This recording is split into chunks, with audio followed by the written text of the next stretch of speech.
Well, markets started the week with the bank gaining over 1% and supported by positive global cues.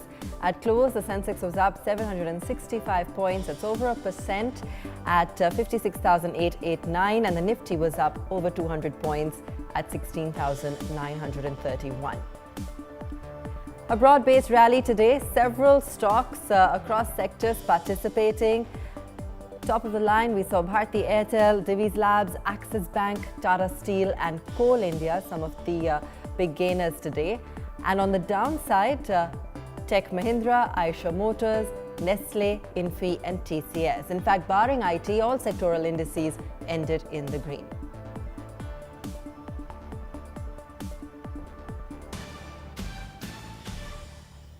Udayan, markets just don't cease to surprise us, constantly hitting new highs. The momentum just doesn't seem to be stalling.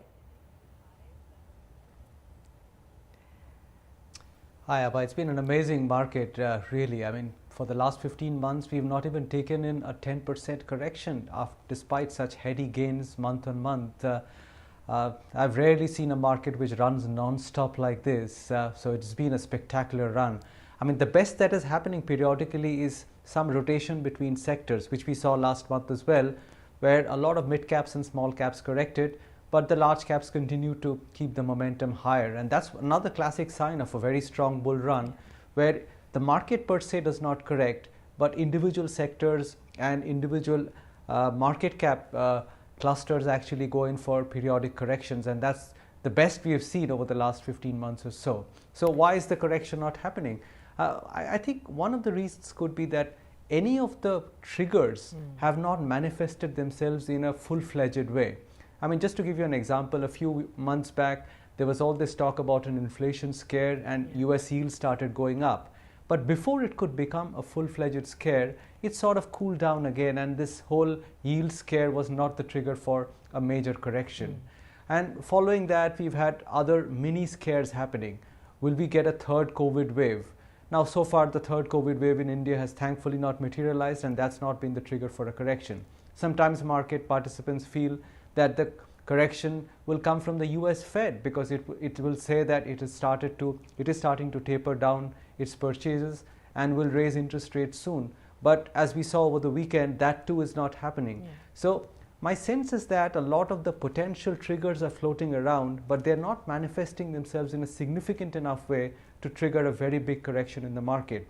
And one overwhelming reason could be that everybody is talking about a correction every week. Too many people are expecting it. And when it happens, as you've seen in the past, corrections usually don't materialize. There are just too many people who are unhappy with this rally, sitting out on the sidelines, praying for this correction, and the correction's just not obliging them. Haven't we seen this so many times in strong bull markets in the past? All right. Well, India's economy is likely to have grown at a record rate in the first 3 months from April to June in the current fiscal year. A rebound despite the deadly second wave of the coronavirus from April onwards, which forced states across India to reimpose localized lockdowns and put curbs on travel. Here's what to expect when GDP data for the first quarter of fiscal 2021-22 is released on Tuesday.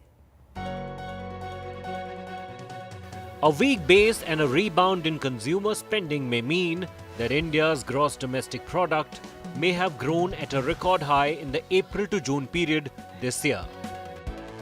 According to a Reuters poll of 41 economists earlier this month, India's gross domestic product growth rate is estimated to have risen as much as 20% in the 3-month period, compared with a record contraction of 24.4% in the same quarter last year. Apart from the base effect to the abnormal contraction last year, the rebound in growth came about largely on account of a resilient industrial sector, steady uptick in exports, and improved government capital expenditure levels.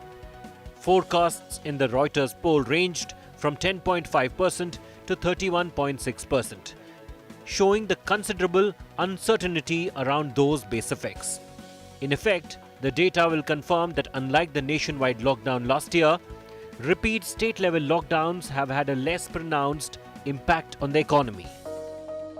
Commenting on the GDP expectations, Rahul Bajoria, Chief India economist Barclays said, and I quote, India's second COVID-19 wave acted as a stumbling block to the robust recovery that was underway.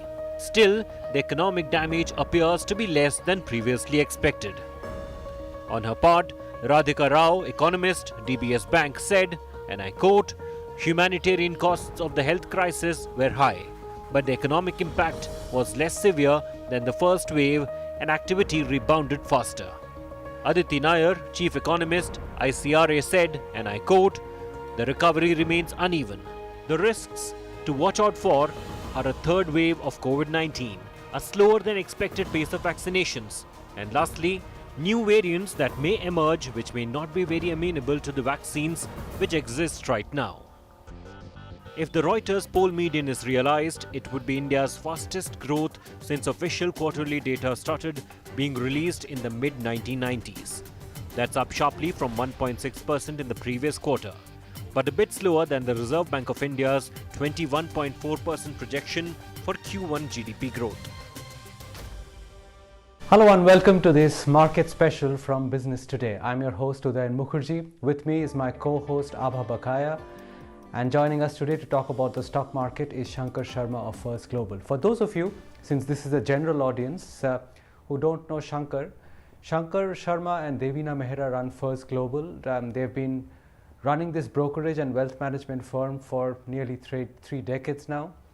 And over my time in the stock market, I've always found them two of the wisest people on the Lal Street. They've seen several cycles and they've stayed on top of those cycles. There is a misnomer that Shankar is called the big bear on the Lal Street. He might have been bearish from time to time, but I don't think that that name suits him because he's been an equally prolific player in the big bull markets in the Indian stock exchange as well. Shankar, it's good to see you again. It's been a long time. Yeah, Udayan, and even happier to see you because we've all missed you, and I'm glad to see you back in the fray.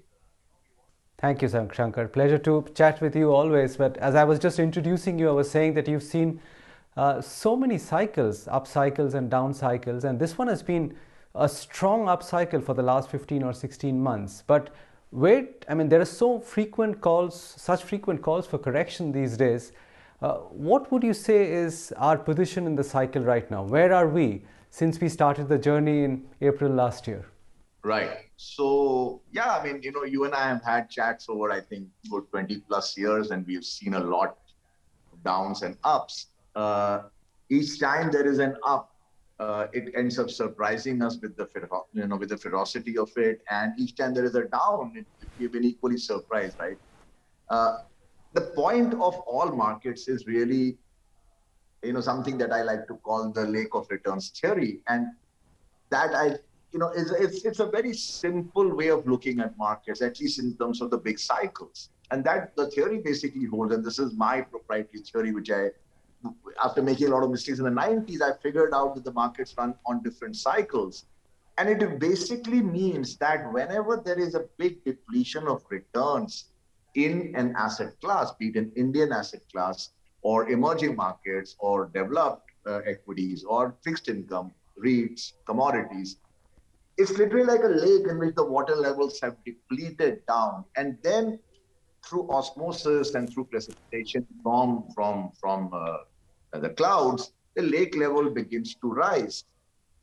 And then that lake eventually overflows, which results in a bear market.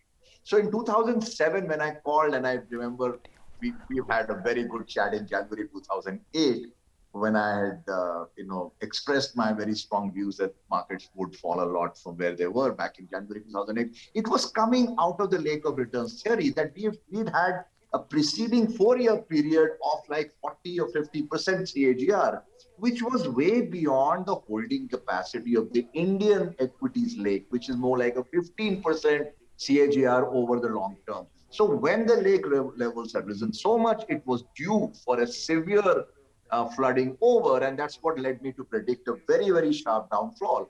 This is exactly the opposite that we have seen from the March lows of last year, where the lake levels from 2008 January had really been depleted. We had seen no worthwhile returns coming up until March of 2020. It was 21,000 sensex back in January 2008, and you will recall that. It was 28,000 in March 2020. That's a measly return of, I think, couple of percent per annum over a 12-year period. Markets were due for a massive filling up of the lake, and which is exactly what we are experiencing right now. I think this market is a lot longer and lot higher to go before we reach overflow levels. So we can keep waiting for a correction. It might even happen, but I really do not think you're into a bear market kind of, or you should be in a bear market kind of fear.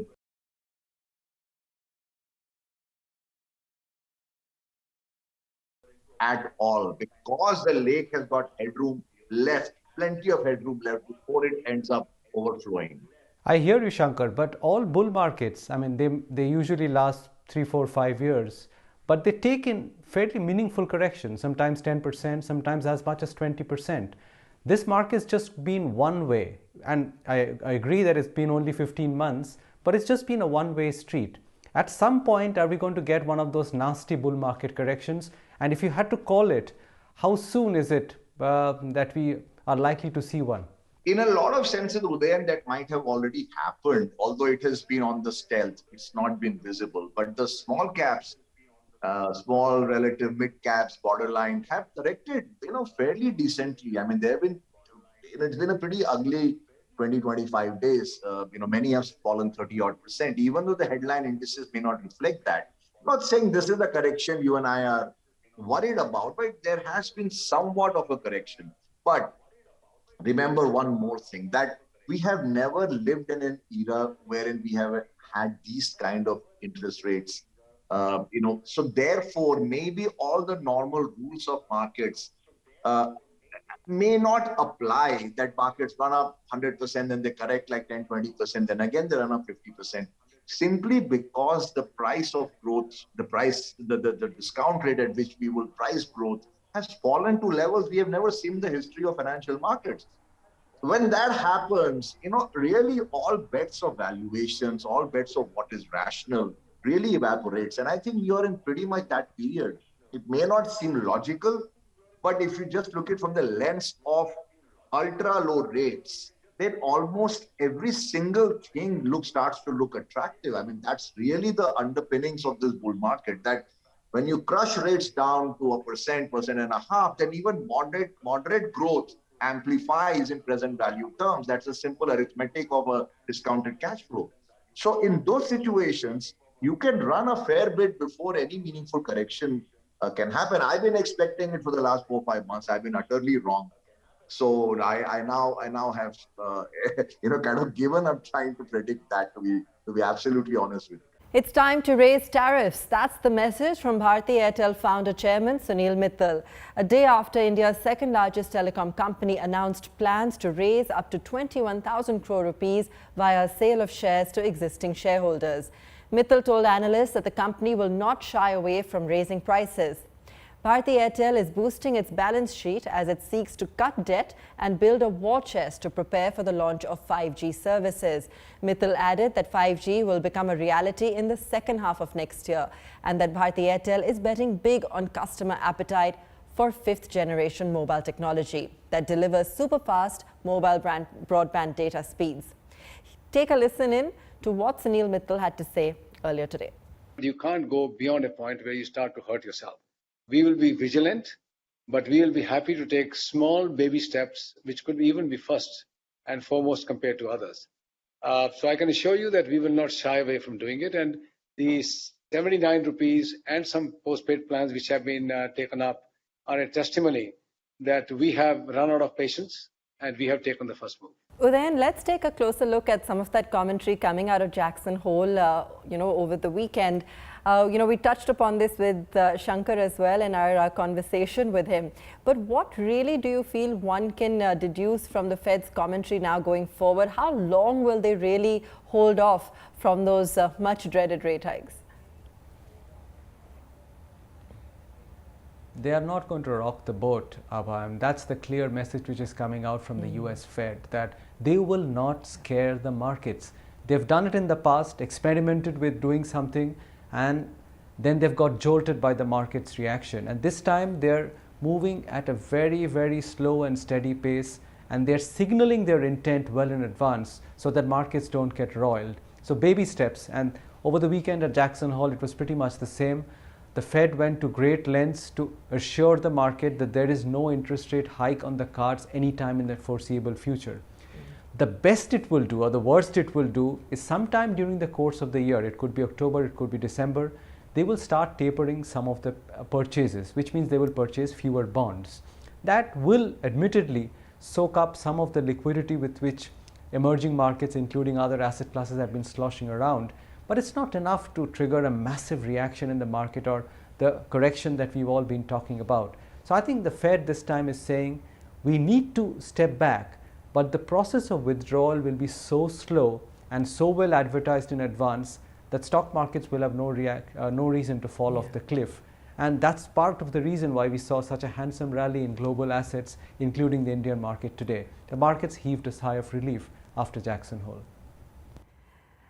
Well, from markets to some corporate news now. Maruti Suzuki has announced that the company will increase the prices of all its models effective September 2021. Maruti has not mentioned the percentage of the hike and claims that the rise in input costs is the reason. This is the third price hike by Maruti Suzuki this year. Let's go across to Aishwarya Paliwal, who's been tracking this story. Aishwarya, what are the details of the price hike? Will other companies also follow suit? For all those people who are looking at buying a new vehicle this upcoming festive season, this season will bring you no cheer. There are not many discounts available, and with Maruti Suzuki, who's a leader in the automotive sector in our country, has said that they'll be increasing prices. Now we can expect the others also to follow suit. Now when we do a comparison with the kind of discounts which were given in August last year and the kind of discounts we saw across the board this year, it's almost half. Which means, if say for example a Maruti was giving you a discount of 60,000, this year it's only giving you a discount of 30,000. More than that, car manufacturers say there is a huge gap between the demand and the supply. The production has reduced because of the shortage of semiconductors, and the steel cost is through the roof, because of which we are now seeing an increase in various variants in the cars. Now usually we used to see the festive season used to be a time when there used to be massive discounts on almost all the variants, and all the automotive companies used to give it. But this year the companies are saying, because they themselves have to pump in a lot of money to make sure that the production keeps on running, they are also saying the production cost has gone up over the past 3 to 4 months. This festive season will definitely bring no cheer for all those people who are looking at getting their own vehicles, getting the color they wanted, and getting a car on a particular date. All these things will not happen this festive season. The sixth tranche of the Sovereign Gold Bond Scheme 2021-22 is now open for subscription for 5 days. The issue price has been fixed at 4,732 rupees per gram of gold. A discount of 50 rupees per gram is provided by the government to those investors applying and paying online. For such investors, the issue price will be 4,682 rupees per gram. The tenor of the bond is for a period of 8 years, with an exit option after the 5th year to be exercised on the next interest payment dates. India's largest lender, State Bank of India, tweeted what it calls the 6 golden reasons to invest in sovereign gold bonds. The scheme was launched by the government in November 2015 under the Gold Monetization Scheme. And here's a look at some cryptocurrency price action today. As per CoinDCX data, as of 5 p.m. IST, Bitcoin traded at below the psychological resistance price of $50,000, showing ongoing sign of recovery from a disorderly rout just 3 months ago. On its part, Ethereum is holding on to its strong momentum against Bitcoin after the EIP 1559 upgrade, resulting in the daily burning of Ethereum supply. Other top cryptos are showing neutral price action.